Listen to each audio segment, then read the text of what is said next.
Look, there's a lot of conversation this morning going on social media. They like what you're doing, and they want to hear more. Tell us what you're looking to get from Director Comey. Well, Maria, it's not just that Secretary Clinton wasn't prosecuted. No one was prosecuted. The person who sent her the classified material wasn't prosecuted. The person she forwarded it to, the person who destroyed federal records, the person who used BleachBit.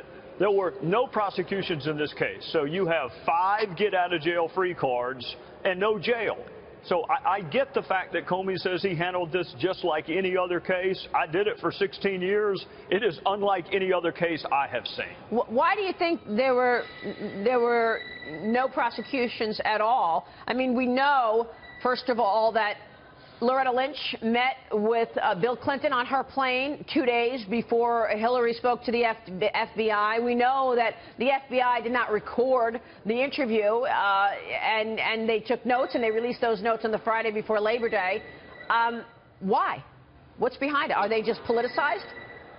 Well, I don't know. I mean, I don't want to say, is it politicized? Yes. Is this a political matter? Yes. I disagree very much with Director Comey. That does not mean he's crooked. It just means he's wrong. So if you look at the immunity agreements, you are immunizing people from what? That's going to be my question to him. You don't give immunity to laptops. There is no Bureau of Prisons for laptops. There are bureaus of prisons for people. So if you gave immunity to Cheryl Mills, for what? Was it the classified information she had on her computer? Was it a role she played in the destruction of federal records? You are immunizing 5 people. There is no prosecution, and you're adding an element called specific intent to a statute that says gross negligence. That is unusual, Director Comey, and I don't think you would do that for Hillary Jones or Hillary Smith, but you did it for Hillary Clinton. Congressman, it's Kevin Kelly, and my question to you is the real crime here the obstruction of justice? Because we've started to see a lot more emails come out. We've seen subpoenas being served, but as you alluded to earlier, BleachBit was used. Hammers were used to destroy devices. You had somebody, someone that was employed by the Clinton parties on Reddit talking about how they want to scrub her names from emails. You had President Obama use a pseudonym. It seems like it's the obstruction of justice and the cover-up, and no one's getting their heads rolled on this. No one's paid any fines. Nothing's happened. Is that where the real issue is, and can we actually see something be done in that front? Well, the detail is in the chronology. I mean, if you go back and think, I mean, she had this arrangement. She took her emails with her after she left. The State Department never bothered to ask for these emails back until Congress asked for them. And then you start seeing the chronology of preservation orders, subpoenas, and then the destruction of federal records and her own lawyers going through and sorting out what's yoga and what's work-related. The reason you don't see any prosecutions for the destruction of records is because everyone was immunized. Pagliano was immunized. Combetta was immunized. Heather Samuelson was immunized. Cheryl Mills was immunized. So when you're giving immunity to the people who actually were part of the aiding and the abetting of the destruction of records, who's left to prosecute? Right. Congressman, normally the FBI would use a subpoena or a search warrant, not in this case. But what is your end game? What do you want? I want a justice system that people respect. And that's why I started off by saying it's not just Hillary Clinton. No one was prosecuted. The person who originated the classified information was not prosecuted. So what I want is people to have confidence in an agency that is supposed to be represented by a blindfolded woman holding a set of scales. And for those of us who used to do it for a living, it is very important that people have respect for it. You already said you don't think that Jim Comey is crooked, but are people within the FBI crooked? No, look, the Department of Justice gives immunity, not the FBI. So did he face it's the pressure? Prosecutors. But did Comey face pressure? Let's face it, his boss is Loretta Lynch. Right. The same person who met on the tarmac with the spouse of a target of the investigation for 30 minutes to talk about golf and grandkids.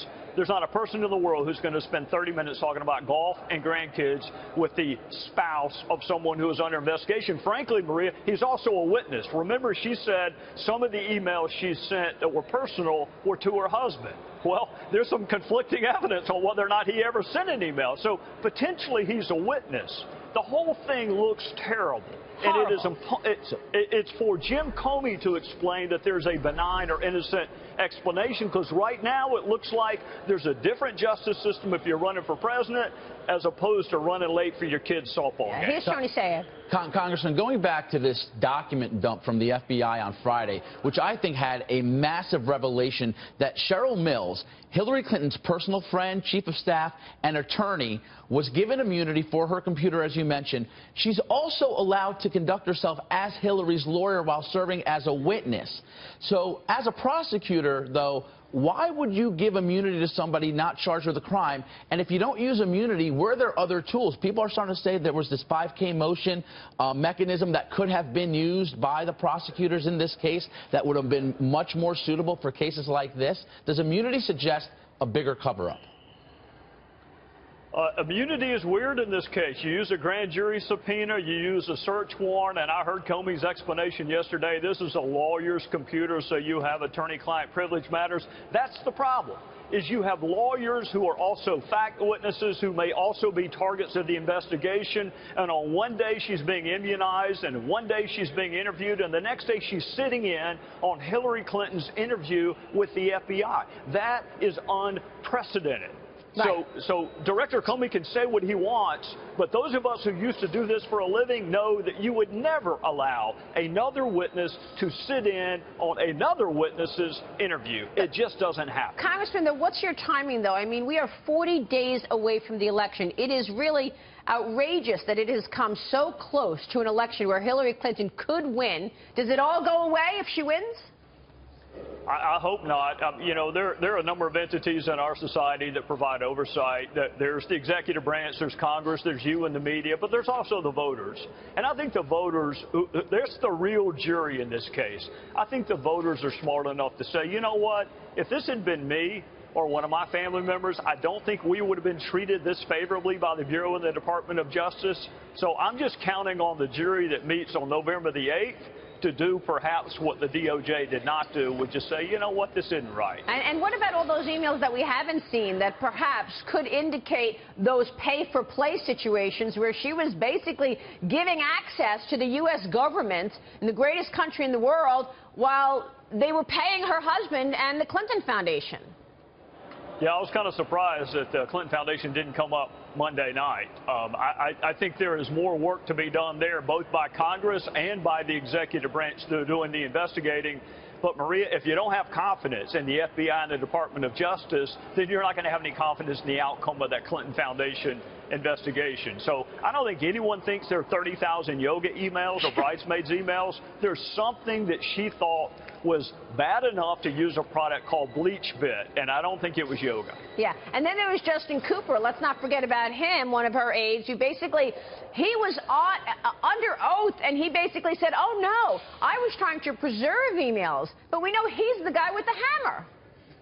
Yeah, you don't preserve emails by taking a hammer to them, but you also don't preserve emails by using Bleach Bit. And if you really want to preserve emails, don't set up your own personal server. Right. Use the state.gov. Well, there's obviously intent there. Congressman, good to see you. Thanks very much for joining us. We'll be watching. Yes, ma'am.